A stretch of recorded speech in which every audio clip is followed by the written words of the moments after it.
Chapter 34 of Great Expectations by Charles Dickens. As I had grown accustomed to my expectations, I had insensibly begun to notice their effect upon myself and those around me. Their influence on my own character I disguised from my recognition as much as possible, but I knew very well that it was not all good.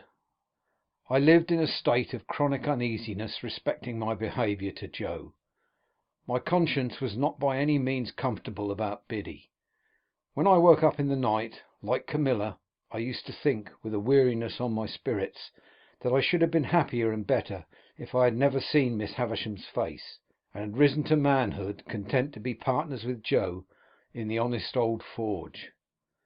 Many a time of an evening, when I sat alone looking at the fire, I thought after all there was no fire like the forge fire and the kitchen fire at home. Yet Estella was so inseparable from all my restlessness and disquiet of mind that I really fell into confusion as to the limits of my own part in its production. That is to say, supposing I had no expectations, and yet had Estella to think of, I could not make out to my satisfaction that I should have done much better. Now, concerning the influence of my position on others, I was in no such difficulty, and so I perceived, though dimly enough perhaps, that it was not beneficial to anybody, and above all that it was not beneficial to Herbert.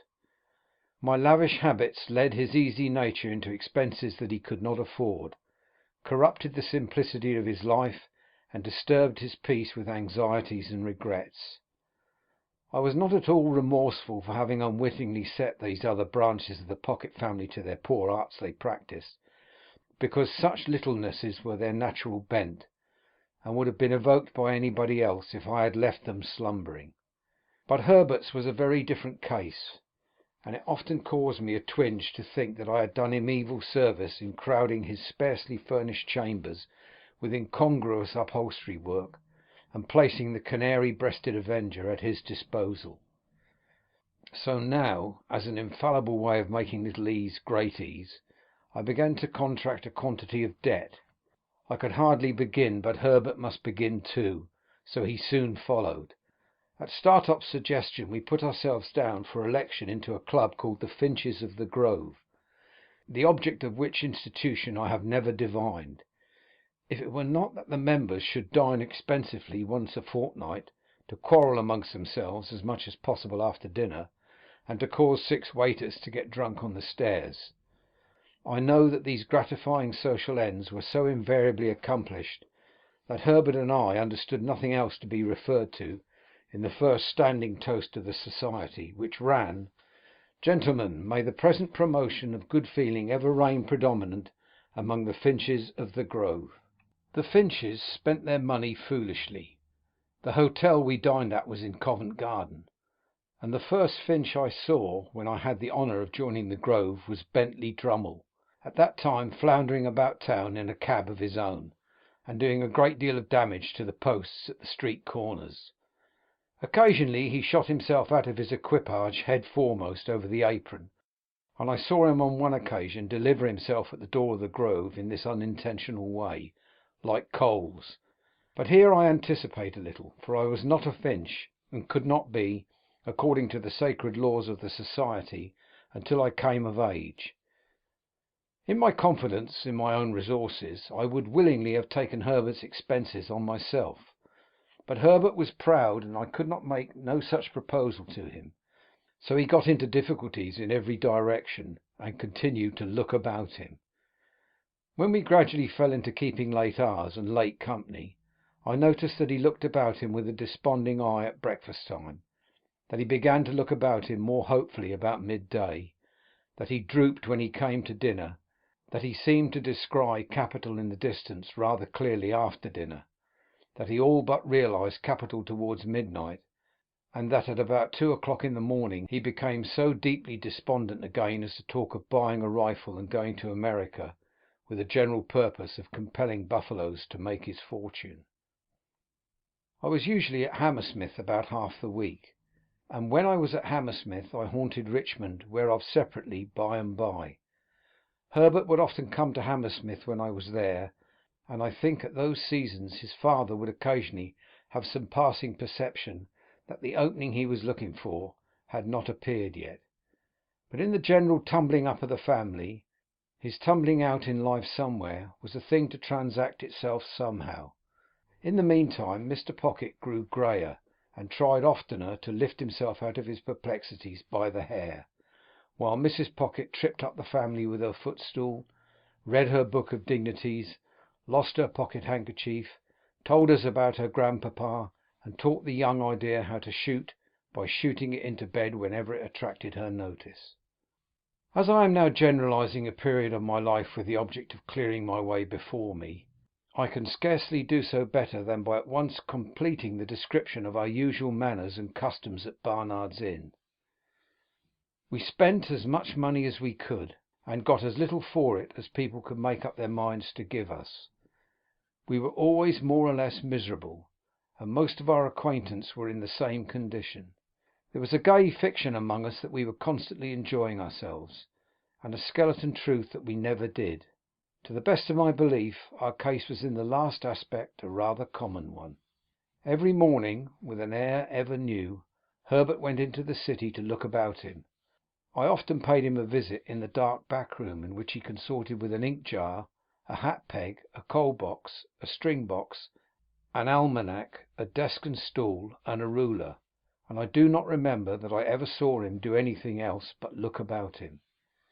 If we all did what we undertake to do, as faithfully as Herbert did, we might live in a republic of the virtues.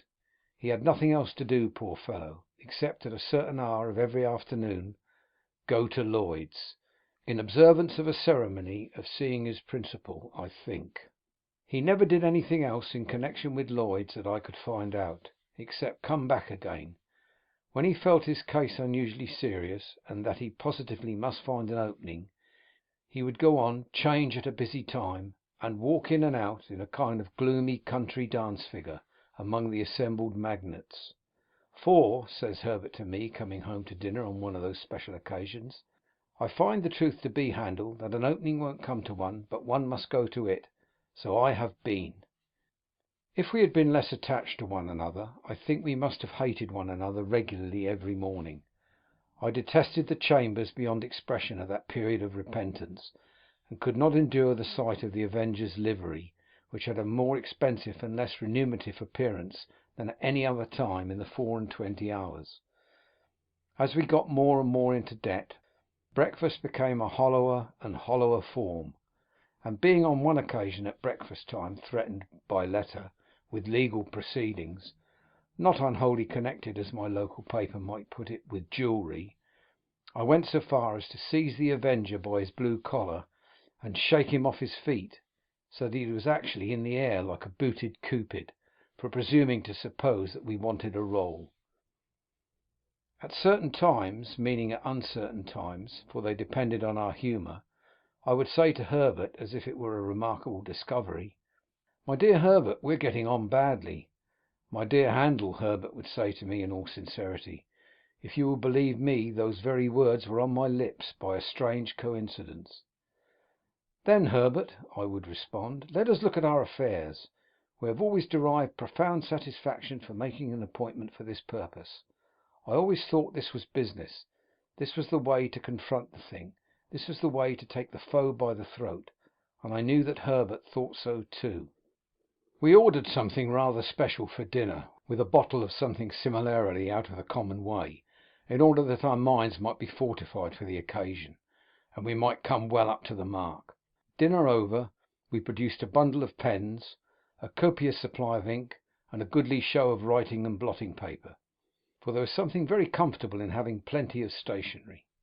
I would then take a sheet of paper and write across the top of it in a neat hand the heading "Memorandum of Pip's Debts," with Barnard's Inn and the date very carefully added. Herbert would also take a sheet of paper and write across it with similar formalities, "Memorandum of Herbert's Debts." Each of us would then refer to a confused heap of papers at his side, which had been thrown into drawers, worn into holes in pockets, half burnt in lighting candles, and stuck for weeks into the looking glass, and otherwise damaged. The sound of our pens going refreshed us exceedingly, insomuch that I sometimes found it difficult to distinguish between this edifying business proceeding and actually paying the money. In point of meritorious character, the two things seemed about equal. When we had written a little while, I would ask Herbert how he got on. Herbert probably would have been scratching his head in a most rueful manner at the sight of his accumulating figures. "They are mounting up, Handel," Herbert would say. "Upon my life, they are mounting up." "Be firm, Herbert," I would retort, plying my own pen with great assiduity.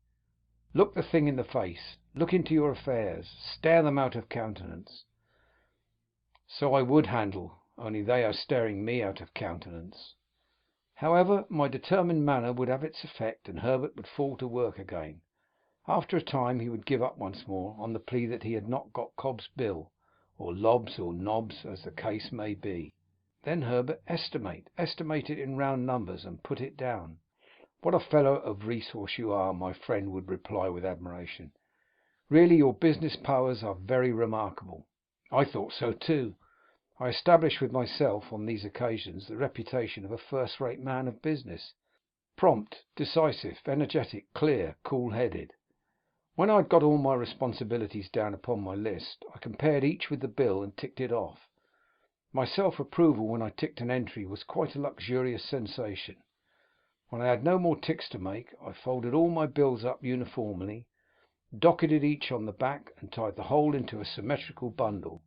Then I did the same for Herbert, who modestly said he had not my administrative genius, and felt that I had brought his affairs into focus for him.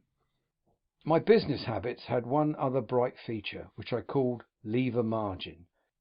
For example, supposing Herbert's debts to be £164 4 and twopence, I would say, "Leave a margin and put them down at 200." Or supposing my own to be 4 times as much, I would leave a margin and put them down at 700.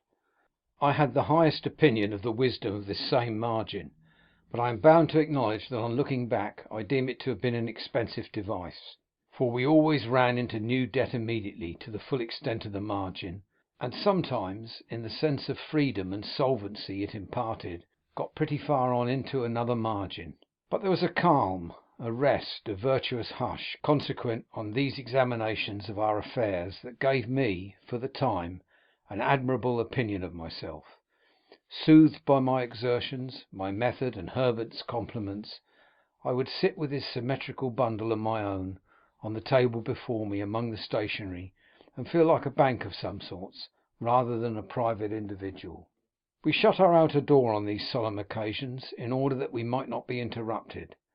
I had fallen into my serene state one evening, when we heard a letter drop through the slit in the said door, and fall to the ground. "It's for you, Handel," said Herbert, going out and coming back with it, "and I hope there is nothing the matter." This was in allusion to its heavy black seal and border. The letter was signed Trabb and Co., and its contents were simply that I was an honoured sir, and that they begged to inform me that Mrs. J. Gargery had departed this life on Monday last at 20 minutes past 6 in the evening, and that my attendance was requested at the interment on Monday next at 3 o'clock in the afternoon. Chapter 34.